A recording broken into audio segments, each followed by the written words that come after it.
ఓం మహాగణాధిపతయే నమ. ఓం గురుభ్యో నమ. ఓం శ్రీమాత్రే నమ. పరమేశ్వర స్వరూపమైనటువంటి జ్యోతిష, వాస్తు మరియు ఇతర అనేకమైనటువంటి శాస్త్రములను మనకు అందించినటువంటి మహర్షులకి నమస్కారం. హయగ్రీవ హయగ్రీవ హయగ్రీవేతి యోవధేత్ తస్య నిస్సరతే వాణి జన్మకన్యా ప్రవాహవత్ అరుణాం కరుణాతరంగితాక్షీం ధృతపాశాంకుశపుష్పబాణచాపాం అనిమాదిభిరావృతాం మయూకైః అహమిత్యేవ విభావయే భవానీ. శ్రీమాత్రే నమ. ప్రేక్షకులకి లలితాంబిక అమ్మవారి యొక్క అనుగ్రహం పరిపూర్ణంగా కలగాలని మనస్ఫూర్తిగా కోరుకుంటూ, నన్ను చాలామంది అడుగుతున్నటువంటి ప్రశ్న ఏమిటంటే, ఏమండి కనీసం ఈ విశ్వవసు నామ సంవత్సరంలో అయినా సరే మేము ఫైనాన్షియల్గా ఎదగాలంటే ఒక్క టెక్నిక్ చెప్పండి కనీసం మా లగ్నం లేదా మా రాశి వారికి, ఎందుకంటే అన్నిటికీ కూడా ధనం మూలం ఇదం జగత్ కాబట్టి అని అంటూ ఉన్నారు. అయితే నేను ఇందులో ఆదాయం ఒక్కటే కాదు, అంటే మనకి ఆరోగ్యము, రుణరోగ శత్రు బాధలు కూడా తగ్గడానికి ఏమిటి, అదేవిధంగా ఫైనాన్షియల్గా పెరగడానికి ఏమిటి అనే విషయాలు నేను మీకు చెప్తాను. అయితే ఈ విషయాలు చెప్తుంది నేనైనప్పటికీ కూడా చెప్పిస్తుంది సాక్షాత్ లలిత అమ్మవారిగా భావిస్తూ ఒక్కొక్క లగ్నం గురించి తెలుసుకుందాం. మీన లగ్నము, మీన రాశి. మీనం వారికి ఉండేటువంటి గొప్ప లక్షణాలు ఏమిటి అంటే అన్వేషణ లగ్నము అంటారు. ఏంటంటే నేను అసలు ఎందుకు జన్మించాను, నా యొక్క కర్మ ఏమిటి, నా యొక్క ధర్మం ఏమిటి అనేటువంటి ఒక అన్వేషణ వెళ్తూ ఉంటుంది. 90% ఆఫ్ పీపుల్లో ఉంటుంది. 10% పీపుల్లో ఎందుకు ఉండదు అది అంటే ఒక మాయ కమ్ముతుంది. అంటే రాహు యొక్క ప్రభావం వాళ్ళకి పెరిగింది అనుకోండి, ఇవన్నీ కాదు లౌకికమైనటువంటి విషయాలు గొప్పవి అనుకుంటూ ఉంటారు. కాబట్టి మరి మీన లగ్నానికి ధనాన్ని ఇచ్చే కారకుడు ఎవరు? ప్రధానంగా కుజుడు, ధనాధిపతి. మరి కుజుడు ఒక్కటి బాగుంటే సరిపోతుందా అంటే కొంతవరకు బాగుంటుంది. అంటే ఎలాగా? కుజుడు పాపగ్రహాలతో లేకపోవడము, నీచ స్థానంలో లేకపోవడము, పాపగ్రహాల చేత వీక్షించకపోవడం జరిగితే బాగుంటుంది. అయితే ఈ కుజుడు రెండవ స్థానం ఫైరీ హౌస్ కాబట్టి అగ్నితత్వ సంబంధించినటువంటి విషయాలలో వాటి మూలంగానే డబ్బులు వస్తాయా అంటే 90% ఆఫ్ పీపుల్కి ఫైరీ రిలేటెడ్, భూమికి సంబంధించిన, సెక్యూరిటీ రిలేటెడ్ సంబంధించిన వాళ్ళకి వస్తాయి. కానీ ఇక్కడ ఈ కుజుడు ఉండేటువంటి కండిషన్స్ని బట్టి మారిపోతూ ఉంటుంది. ఎప్పుడైనా ఏ యోగమైనా గుర్తుపెట్టుకోండి. మనం చూడండి, ఏదైనా ఒక బిజినెస్ చేసాం, మనం బిజినెస్ చేసేటువంటి వ్యక్తి ఎలాంటి వ్యక్తి, తీసుకున్న బిజినెస్ ఎలాంటిది, ప్రజెంట్ మార్కెట్ ఉందా లేదా, దీనికి మన మీద మార్కెట్కి ఎంత నమ్మకం ఉంది, ఇటువంటివన్నీ కూడా ఆధారపడి ఉంటాయి బిజినెస్ చేయాలంటే. ఆ ప్రోడక్ట్ తీసుకునే వ్యక్తి ఎంత ఉపయోగపడుతుంది అనేటువంటి భావంతో తీసుకుంటాడు. మనం ఎట్లా ప్రజెంట్ చేస్తున్నాం, అతను ఎట్లా రిసీవ్ చేసుకున్నాం, మన ప్రజెంట్ని యాస్టీస్గా రిసీవ్ చేసుకుంటున్నాడా, మన ప్రజెంటేషన్ స్వార్థపూర్తిగానే ప్రజెంట్ చేస్తున్నాడా, తీసుకుంటున్నాడా అనే దాని మీద కూడా ఆధారపడి ఉంటుంది. అలాంటప్పుడు ప్రత్యేకంగా ఏంటంటే ఇక్కడ ఈ కాంబినేషన్ ఏదైతే ఉందో గమనించినట్లయితే ఇక్కడ ఒకటే గుర్తుపెట్టుకోండి, ఈ కాంబినేషను ధనయోగాన్ని యాక్టివ్ చేయాలనేటువంటి కొన్ని కాంబినేషన్స్ ఉంటాయి. అయితే ఈ మీనలగ్నం వారికి ధనం అభివృద్ధి కలగాలి అంటే ముఖ్యంగా కొన్ని మంత్రాల ద్వారా కాంబినేషన్స్ ఏర్పడతాయి కూడా. ఏమిటది? ఓం సూర్యాయ నమ మరియు ఓం దక్షిణామూర్తయే నమ. ఈ రెండు మంత్రాలు మార్చి మీరు కనుక చేయగలిగితే 100% కనీసం 40 నిమిషాలు చేయాలి. 100% మీకు ఫలితం అనేటువంటిది వస్తుంది. మరి దీనికి దానం కూడా ఇవ్వాలి కదండి, అంటే ఖచ్చితంగా ఇవ్వాలి.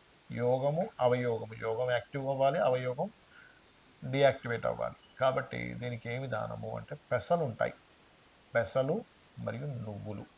ఈ రెండు పదార్థాలని ఎవరైతే దానంగా ఇస్తూ ఉంటారో ఖచ్చితంగా 100% వీళ్ళకి యాక్టివ్ అవుతుంది. మరి ఈ దానం ఇవ్వడానికి సరైన గురువులు లేరంటే, అంటే పురోహితులు లేరు, ఆలయాలు లేవు, ఉన్నా తీసుకోరు అని కొంతమంది మనకు చెప్తూ ఉంటారు. అలాంటి వారు ఏం చేయాలంటే గోవుకి చక్కగా పెసలు ప్రదేశంలో గోంగూరని, అదేవిధంగా నువ్వుల ప్రదేశంలో బెల్లము గోవుకి తినిపించండి. అది కూడా లేదు, పెసరపప్పుతో చేసినటువంటి పదార్థాన్ని దేవుడికి నైవేద్యంగా పెట్టి చక్కగా అందరికీ ప్రసాదంగా పంచిపెట్టండి. దానివల్ల కూడా మీరు చూడండి, మనకి శాస్త్రంలో చెప్తుంటారు పుణ్యం అంటే ఏమిటంటే పరోపకారం పుణ్యం, పరపీడనం పాపం.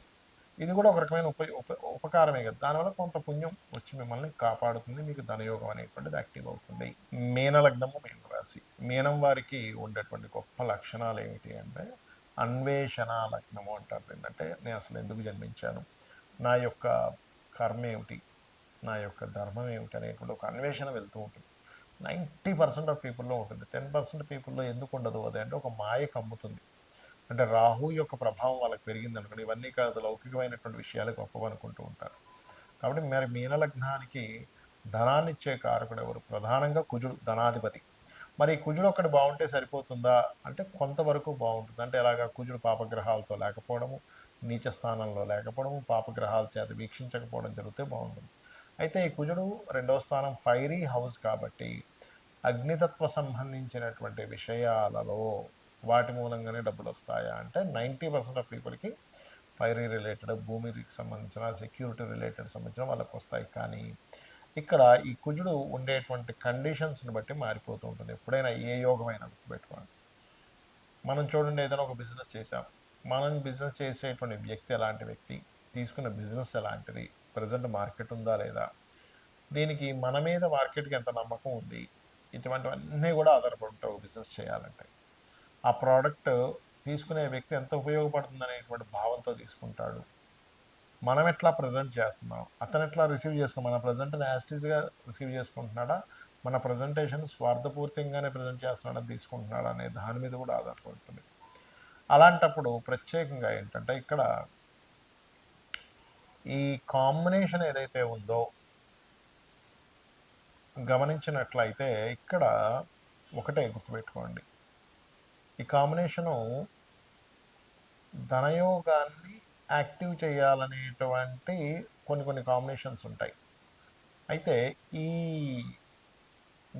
మీనలగ్నం వారికి ధనం అభివృద్ధి కలగాలి అంటే ముఖ్యంగా కొన్ని మంత్రాల ద్వారా కాంబినేషన్స్ ఏర్పడతాయి కూడా. ఏమిటది? ఓం సూర్యాయ నమః మరియు ఓం దక్షిణామూర్తయే నమః. ఈ 2 మంత్రాలు మార్చి మీరు కనుక చేయగలిగితే 100% కనీసం 40 నిమిషాలు చేయాలి. 100% మీకు ఫలితం అనేటువంటిది వస్తుంది. మరి దీనికి దానం కూడా ఇవ్వాలి కదండి అంటే ఖచ్చితంగా ఇవ్వాలి. యోగము అవయోగము, యోగం యాక్టివ్ అవ్వాలి, అవయోగం డీయాక్టివేట్ అవ్వాలి. కాబట్టి దీనికి ఏమి దానము అంటే పెసలు ఉంటాయి, పెసలు మరియు నువ్వులు. ఈ 2 పదార్థాలని ఎవరైతే దానంగా ఇస్తూ ఉంటారో ఖచ్చితంగా 100% వీళ్ళకి యాక్టివ్ అవుతుంది. మరి ఈ దానం ఇవ్వడానికి సరైన గురువులు లేరంటే, అంటే పురోహితులు లేరు, ఆలయాలు లేవు, ఉన్నా తీసుకోరు అని కొంతమంది మనకు చెప్తూ ఉంటారు. అలాంటి వారు ఏం చేయాలంటే గోవుకి చక్కగా పెసలు ప్రదేశంలో గోంగూరని, అదేవిధంగా నువ్వుల ప్రదేశంలో బెల్లము గోవుకి తినిపించండి. అది కూడా లేదు, పెసరపప్పుతో చేసినటువంటి పదార్థాన్ని దేవుడికి నైవేద్యంగా పెట్టి చక్కగా అందరికీ ప్రసాదంగా పంచిపెట్టండి. దానివల్ల కూడా మీరు చూడండి, మనకి శాస్త్రంలో చెప్తుంటారు పుణ్యం అంటే ఏమిటంటే పరోపకారం పుణ్యం, పరపీడనం పాపం. ఇది కూడా ఒక రకమైన ఉపకారమే కదా. దానివల్ల కొంత పుణ్యం వచ్చి మిమ్మల్ని కాపాడుతుంది, మీకు ధనయోగం అనేటువంటిది యాక్టివ్ అవుతుంది.